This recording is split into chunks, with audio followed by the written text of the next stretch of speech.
সৌরজগতের সবচেয়ে ছোট গ্রহ কি ধ্বংস হয়ে যাবে? সূর্যের সবচেয়ে কাছের গ্রহ বুধ এখন বিজ্ঞানীদের সামনে এক নতুন রহস্য উন্মোচন করেছে, যা বেশ আশ্চর্যজনক। এই গ্রহটি ধীরে ধীরে সংকুচিত হয়ে আসছে, যাতে অবাক বৈজ্ঞানিক মহল। কেন বুধ গ্রহটি সংকুচিত হচ্ছে তা জানলে অবাক হবেন আপনিও।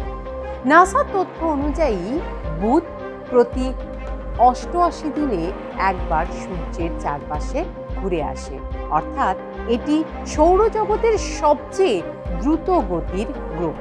সবচেয়ে ছোট গ্রহ বলে এটির গতিও বেশি, সে কথা বলা যেতেই পারে। তবে এখন জানা যাচ্ছে এটি ধীরে ধীরে আকারে আরো ছোট হয়ে যাচ্ছে। কেন গ্রহটি আরো আকারে ছোট হচ্ছে? এর কারণ কি?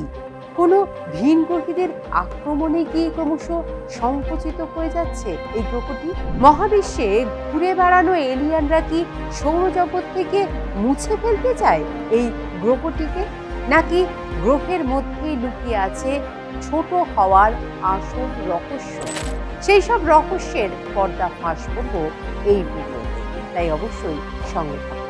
সৌরজগতের সবচেয়ে ছোট গ্রহ বুধ দেখতে অনেকটা চাঁদের মতো, আর এটি চাঁদের মতোই এবড়ো খেবড়ো আর অসংখ্য গর্তে ভরা। অন্যদিকে পৃথিবীর মতো বুধেরও কেন্দ্র বা কোর আছে।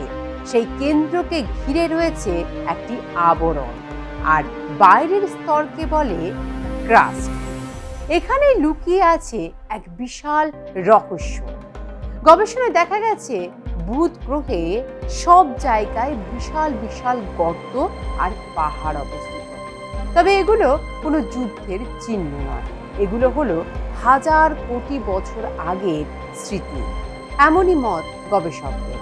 সৌরজগৎ যখন তৈরি হচ্ছিল তখন চারিদিকে উড়ে বেড়াতো বিশাল বিশাল পাথরের খণ্ড।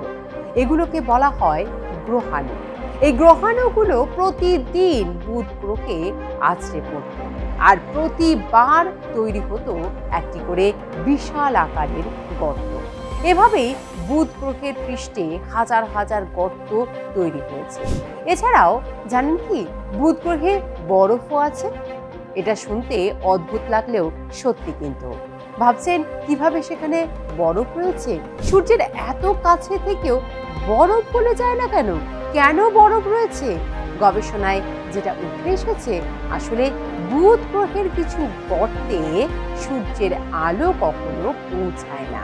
এসব জায়গা সব সময় অন্ধকার আর ঠান্ডা থাকে, সেখানেই জমে আছে বরফ, এমনই উঠে এসেছে বিজ্ঞানীদের গবেষণায়।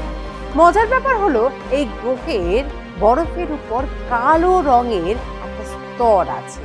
বিজ্ঞানীরা এখনো বুঝতে পারেননি এই কালো জিনিসটা আসলে কি, যা নিয়ে এখনো কিন্তু গবেষণা চলছে।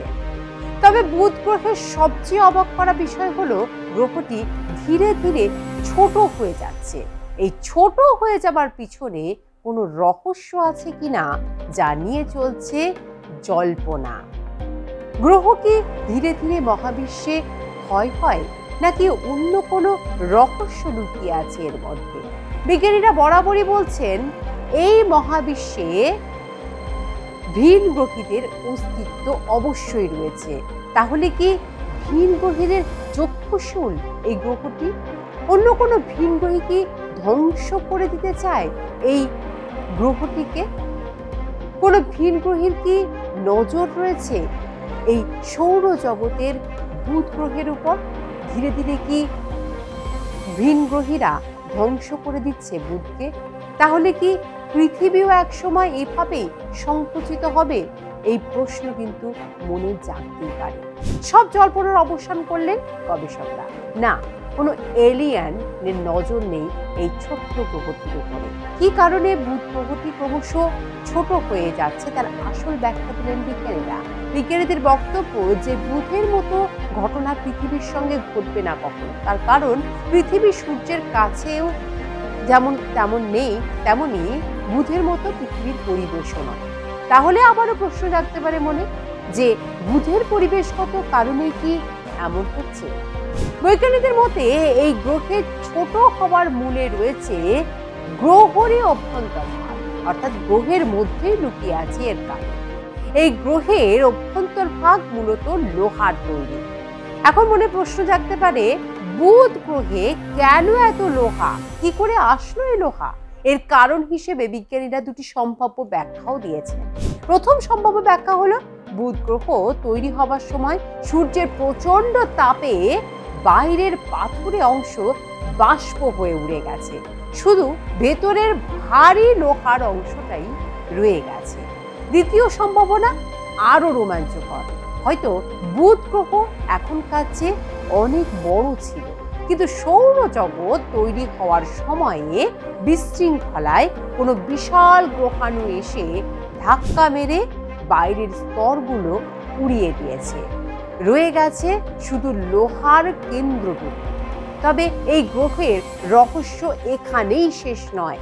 বুধ গ্রহের চৌম্বক ক্ষেত্রের একটা বিচিত্র বৈশিষ্ট্য রয়েছে বলে মত বিজ্ঞানীদের। গ্রহটির উত্তর গোলার্ধ দক্ষিণ গোলার্ধের চেয়ে 3 গুণ বেশি শক্তিশালী।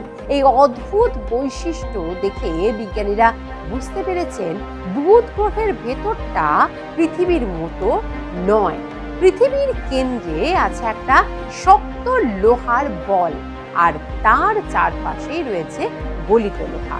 কিন্তু বুধ গ্রহ তার ঠিক উল্টো, সেখানে লোহা জমতে শুরু করে একদম বাইরে থেকে, অনেকটা তুষারপাতের মতো। মানে গ্রহটির লোহা হয়তো বরফের মতো ঝরে পড়ে, যা বেশ রহস্যময় বলা যেতে পারে। তবে বৈজ্ঞানিকদের গবেষণা যেটা উঠে আসছে, আজ থেকে প্রায় 4.5 বিলিয়ন বছর আগে যখন গ্রহটি গঠিত হয়েছিল, তখন তা অনেকটা গরম ছিল বলে গবেষণায় উঠে এসেছে। সময়ের সঙ্গে সঙ্গে গ্রহটির ভেতরের অংশ ঠান্ডা হতে শুরু করেছে। যেমন ঠিক গরম ধাতু ঠান্ডা হলে সংকুচিত হয়, তেমনি বুধের কেন্দ্রভাগও ঠান্ডা হয়ে আয়তনে কমে যাওয়ায় পুরো গ্রহটায় ধীরে ধীরে সংকুচিত হচ্ছে বলে গবেষণায় উঠে এসেছে। এই সংকোচনের ফলে গ্রহের পৃষ্ঠে চাপ পড়ে মাটিতে ফাটল, খাড়া পাহাড় তৈরি হয়েছে। এই থেকেই বোঝা যায় গ্রহের ভেতরে পরিবর্তন চলছে এবং এখনো সেটা চলছে। এখন প্রশ্ন, এই গ্রহটি এখনো পর্যন্ত কতটা সংকুচিত হয়েছে? বৈজ্ঞানিকদের গবেষণায় যেটা উঠে এসেছে, বুধের ব্যাসার্ধ অর্থাৎ কেন্দ্র থেকে পৃষ্ঠ পর্যন্ত দূরত্ব প্রায় 2.7 থেকে 5.6 কিলোমিটার পর্যন্ত কমে গেছে, যা বেশ আশ্চর্যজনক। আগের ধারণা ছিল 1 থেকে 7 কিলোমিটারের মধ্যে।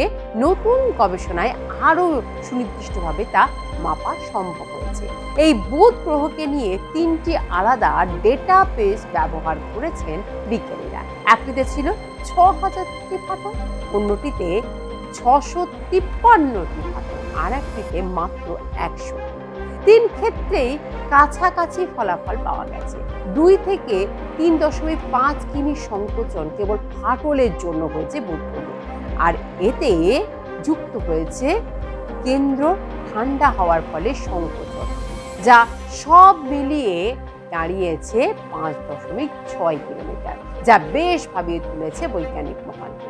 এতটা কিলোমিটার সংকুচিত হওয়ার ফলে পুরো গ্রহটাই যেন কুঁচকে যাচ্ছে।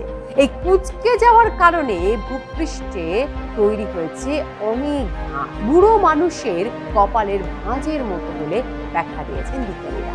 তাই বলা যায়, এই গ্রহ সময়ের সঙ্গে সঙ্গে যেভাবে পরিবর্তন হচ্ছে, আগামী দিনে এই গ্রহের অস্তিত্ব কি হবে, কতটা সংকুচিত হবে এই গ্রহ, আয়তনে কতটা কমে যেতে পারে সৌরজগতের সবচেয়ে ছোট গ্রহটি, তা অবশ্যই আগামী দিনের গবেষণায় উঠে আসবে এবং বুধ সংক্রান্ত বিষয় নিয়ে গবেষণায় নানা তথ্য হয়তো আগামী দিনেও আমরা জানতে পারব।